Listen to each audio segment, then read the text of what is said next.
Hello everyone, today I'll show you 30 changes or new implementations that will happen in Wrath of the Lich King. The barbershop is a new thing where you can customize your character's appearance. This can for example be your face, hairstyle, hair color, earrings, and even your skin color. But you will also have the opportunity to gender change. So if you no longer wish to play as a female character, you can swap to male or the other way around. In the interface options, you can go to features, and here you can enable Equipment Manager. This is a new thing where you can customize the gear that you would like to equip. So what I do right here is to save my current equipped gear as a new set. But you can also equip some other items and save this as a second set. These you can then drag down to your action bar, and now you can swap between the different sets. This is so useful when you have a lot of gear for different specializations. You might have tried this before, you accidentally pick a talent and now you need to pay for another respec. You don't have to worry about this any longer, because in the interface menu you can choose Preview Talent Changes. When you enable this, you can now customize your talent tree, and if you make a mistake, you can always just reset by pressing the reset button. The moment you're happy with your talent tree, you press Learn, and then you have chosen all the talents. And then you will of course need to go back to the trainer and reset your talents if you're no longer happy with them. In this case, I haven't spent all my talent points, so now I can spend some more and reset if I make a mistake. And when I press reset, it will take me back to the last talent tree that I just learned. A Warlock can now spawn a summoning stone, and this can be used by all the party members. You can even summon people into your dungeon or raid, so you no longer need to run out of the dungeon before you can get them to your location.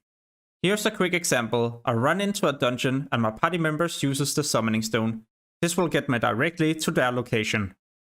The experience you need between level 60 to 70 has been reduced by a high amount. In Burning Crusade, you had to get 490,000 experience to reach level 61. In Wrath of the Lich King, it's only 290,000. Back in Burning Crusade, you had to manually make sure that you looted the Badge of Justice. This will change in the pre-patch, so these will now automatically be granted as long as someone loot the boss. This is also the same case with the new emblems in Wrath of the Lich King. We kill the boss and I don't loot this, but because someone else does, I'm automatically granted the emblem of heroism. Heirloom items will also be introduced. This is also known as leveling items. The stats on these items will slowly increase as you level up your character, and some of them will even increase the amount of experience that you gain.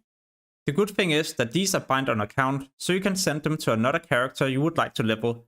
You can even send them to another faction, so in this case I play as Horde, but I can send them to an alliance character. New Flight Masters has also been introduced into the game, and this will be helpful for those of you that plan to level a character on one of the upcoming fresh Wrath of the Lich King servers.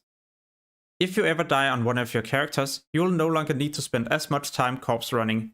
The reason for this is because the running speed as a ghost form has been increased. The different Burning Crusade cloth cooldowns has been removed, and whenever you craft a cloth, you get a buff. But because there's no longer a cooldown, then you can just maintain this buff. Back in Burning Crusade, a flask would usually last for 2 hours, now it's only going to be 1 hour. As a druid, you will now benefit from all the different weapon enchants. This could for example be Executioner, Crusader, or maybe even Mongoose. So whenever you attack in cat or bear form, you have a chance to proc these enchants. Leveling first aid will be so much easier. You no longer need to do a quest or get the different manuals and first aid books. All of these things you can now just learn directly at the first aid trainer. The cooldown on your Heartstone has been reduced. It used to be 60 minutes, but now it's only 30 minutes, making you able to use this twice as much. As a druid, you can learn a new weapon skill, which is polearms. And as a rogue, you can also learn a new weapon skill. This is going to be one-hand axes. As a paladin, you will no longer need to do a long quest chain to unlock your epic riding mount. This is also going to be the same case with another class, the Warlock. In fact, there's been many changes to mounts. Normal ground mount only requires you to be level 20, and epic ground mount is now level 40, and the price for these has also been reduced. Back in Burning Crusade, you had to be level 70 to learn your normal flying mount. This can now be learned at level 60, so you only need to level up 2 levels in Outland before you can learn your flying mount. This will save you a lot of time. You can now save a lot of inventory space simply by learning your different mounts. All you need to do is to right click on these and then you go to the pet tab to find them. You can either summon your mount by pressing mount, or you can drag them down to your action bar. For those of you with mining, you will now loot everything at once, so you no longer need to click these more than once.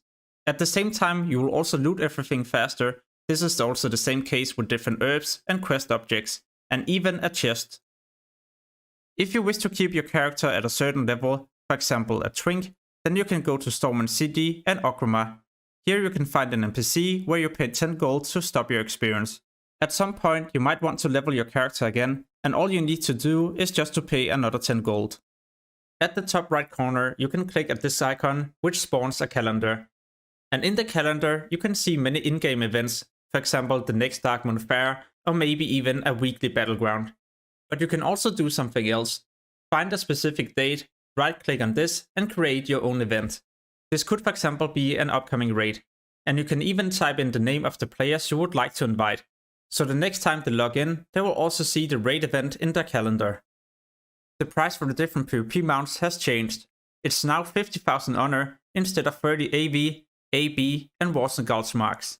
On top of this, all your battleground marks and even your badge of justice has been moved to a currency tab. So these will no longer be in your inventory and you don't need to use any backspace on these. Another way to get more backspace is also to stack your different consumables. These used to stack as 5, but now they will stack as 20. Spell power is a new stat.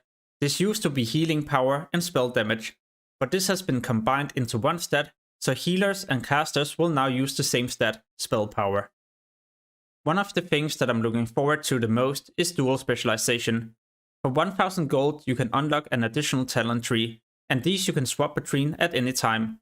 This becomes so handy when you normally spend a lot of gold swapping between two different specializations. A new hero class will also be introduced. This is the Death Knight, and you can create this class as any race in the game. As a Death Knight, you will either DPS or tank. You will be fighting in melee combat, but you have access to different pets. You can add diseases to targets, and these you can even spread to do a lot of cleave damage. And on top of this, you also have a melee ability that will heal yourself. By the way, a Death Knight starts at level 55, but on the upcoming first servers you will need to level another class to 55 before you can create a Death Knight. The new profession inscription has been introduced. With this profession you can craft scrolls, different items, and even glyphs.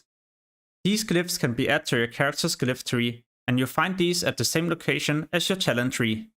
Each glyph will do something different, and some of them will even improve the damage of some of your main abilities.